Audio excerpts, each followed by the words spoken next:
18 सितंबर शायद इस देश के लिए कुछ बड़ा होने की उम्मीद है। वो कैसे, आइए जानते हैं। क्योंकि 18 सितंबर आम दिनों की तरह नहीं होने वाला।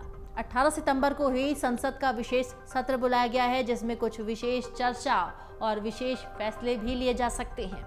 लोकसभा चुनाव 2024 से पहले देश में 5 राज्यों में विधानसभा चुनाव होने वाले हैं। फिलहाल देश में एक देश एक चुनाव वाली बात काफी जोरों पर चल रही है। ऐसे में विपक्ष भी एक देश एक चुनाव के मुद्दे पर काफी गरमाया हुआ है। एक तरफ केंद्र सरकार ये दावा कर रही है कि एक देश एक चुनाव की वजह से काफी फायदा हो सकता है और इसकी वजह से इंडिया गठबंधन की मुश्किलें कैसे बढ़ेंगी वो भी जानेंगे। ऐसे में सवाल ये भी उठ रहे हैं कि पंचायत से लेकर लोकसभा चुनाव तक सब एक साथ कैसे कराया जा सकता है। इसे लेकर केंद्र सरकार ने एक कमेटी का गठन भी कर दिया है और कमेटी की अध्यक्षता पूर्व राष्ट्रपति रामनाथ कोविंद के पास है और इस कमेटी में गृह मंत्री अमित शाह समेत 8 सदस्य हैं। इस कमेटी का गठन करने से 2 दिन पहले ही सरकार ने संसद के विशेष सत्र बुलाने का ऐलान किया था और ऐसी चर्चाएं हैं कि इस विशेष सत्र में एक देश एक चुनाव यानी वन नेशन वन इलेक्शन पर बिल भी आ सकता है। प्रधानमंत्री नरेंद्र मोदी एक देश एक चुनाव की अक्सर बात करते रहे हैं और बीजेपी समेत कई पार्टियां भी इसके समर्थन में हैं, लेकिन इसका विरोध भी हो रहा है। दूसरी तरफ इन सभी गहमागहमी के बीच चुनाव को लेकर एक स्टडी की रिपोर्ट जारी हुई है, जिसमें एक साथ अगर चुनाव कराया जाए तो इसमें होने वाले खर्च का अनुमान भी लगाया गया है और वो अनुमान लगभग कुल 10 लाख करोड़ खर्च होने का है। वहीं सभी चुनाव अगर एक साथ या एक सप्ताह के अंदर कराए जाए तो इसके खर्च में 3 से 5 लाख करोड़ की गिरावट भी हो सकती है।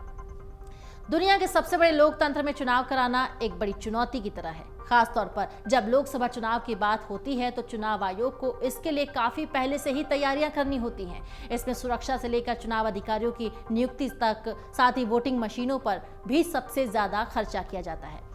पहले कुछ दशकों को देखा जाए तो चुनावी खर्च जो है वो लगातार बढ़ते ही जा रहे हैं। एक रिपोर्ट में बताया गया कि साल 1999 में जब लोकसभा चुनाव हुए थे तो इस पूरी प्रक्रिया में कुल 880 करोड़ रुपए खर्च हुए थे और वहीं इसके बाद 2004 के चुनाव में ये खर्च बढ़कर 1200 करोड़ हो गया। इसके बाद 2019 के चुनाव के आंकड़े देखते हैं तो करीब 6500 करोड़ रुपए खर्च आते हैं और इसके अलावा करोड़ों रुपए कैश पकड़ा भी जाता है। सरकारी खजाने पर पड़ने वाले असर की बात करें तो 2014 के लोकसभा चुनाव में करीब 3870 करोड़ रुपए का खर्च आया था। देश के पहले चुनाव के मुकाबले ये 370 गुना ज्यादा है।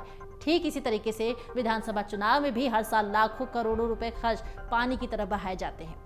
सबसे बड़े राज्य उत्तर प्रदेश के विधानसभा चुनाव में करीब 4000 करोड़ रुपए खर्च हुए थे और लोगों को वोटिंग के प्रति जागरूक करने के लिए भी चुनाव आयोग की तरफ से ही करोड़ों रुपए विज्ञापन के तौर पर खर्च किए जाते हैं। इसके अलावा चुनाव में नियुक्ति, कर्मचारियों और बाकी चीजों पर भी करोड़ रुपए खर्च होते हैं। इस तरह से एक चुनाव सैकड़ों करोड़ रुपए का बन जाता है। इसके लिए केंद्र सरकार ने पूर्व राष्ट्रपति रामनाथ कोविंद की अध्यक्षता में एक कमेटी का गठन किया है जो एक साथ चुनाव कराने के लिए रूपरेखा तय करेगी। ये भी अटकलें लगाई जा रही हैं कि मोदी सरकार 18 सितंबर से बुलाए गए विशेष सत्र में एक राष्ट्र एक चुनाव के बिल को प्रस्ताव को ला सकती है। सूत्रों के मुताबिक ये अनुमान लगाया जा रहा है कि केवल 2024 के लोकसभा चुनाव पर 1,20,000 करोड़ रुपए के करीब खर्च हो सकते हैं और साथ ही 2024 के चुनाव में खर्च होने वाले कुल रुपए में चुनाव आयोग द्वारा 20% खर्च बैठ सकता है। वहीं अगर सभी विधानसभा चुनाव एक साथ करवाए जाएं तो इस पर 3 लाख करोड़ रुपए खर्च हो सकते हैं। आपको बता दें कि देश में कुल 4500 विधानसभा सीटें हैं। लोकसभा, विधानसभाओं और स्थानीय निकाय चुनाव यानी कि पंचायत, जिला परिषद, नगर पालिका, ये सभी चुनाव एक साथ अलग अलग कराने के लिए 10 लाख करोड़ रुपए का खर्च का अनुमान लगाया गया है और सभी 4500 विधानसभा सीट पर चुनाव कराने में 3 लाख करोड़ रुपए खर्च हो सकते हैं। वहीं अगर नगर निगम चुनाव की बात करें तो 1 लाख करोड़ रुपए का खर्च हो सकता है। देश भर में 500 नगर निगम सीटें हैं और इस तरह से अगर सभी जिला पंचायत मंडलों, पंचायत स्तर के चुनाव कराने पर 4 लाख या उससे ज्यादा के आसपास करोड़ रुपए खर्च हो सकते हैं। देश में 650 जिला परिषद की सीटें हैं, 7000 मंडलों और कुल 2,50,000 ग्राम पंचायतों की सीटें हैं। ऐसे में बीजेपी की ओर से दावा किया जा रहा है कि इन सभी चुनावों को एक साथ कराया जाए तो खर्च कम आएगा और इन सभी चुनाव के लिए एक सप्ताह के लिए मतदान से चुनावी खर्च में कमी आने की भी संभावना है। हालांकि इस चुनाव को और चुनाव के खर्च को कम करने के लिए एक साथ चुनाव कराना ही पर्याप्त नहीं है। उन्होंने कहा है कि चुनाव प्रचार में पार्टियों द्वारा आदर्श आचार संहिता का कड़ाई से पालन खर्च को कम करने में महत्वपूर्ण भूमिका भी निभा सकता है। दरअसल सभी चुनाव को एक साथ कराने से यात्रा, मीडिया अभियान, बूथ स्तरीय लॉजिस्टिक और चुनाव प्रचार पर होने वाला खर्च कम हो सकता है। हालांकि खर्च किस हद तक कम हो सकता है वो अब आगे देखने वाली बात है। अमर उजाला अब आपके टीवी पर भी। अपने स्मार्ट टीवी पर YouTube पर सर्च करें अमर उजाला, चैनल सब्सक्राइब करें और देखें ताजा खबरें, वो भी HD क्वालिटी में। और हाँ, बेल आइकन दबाना ना भूलें ताकि हर खबर हो आपके घर।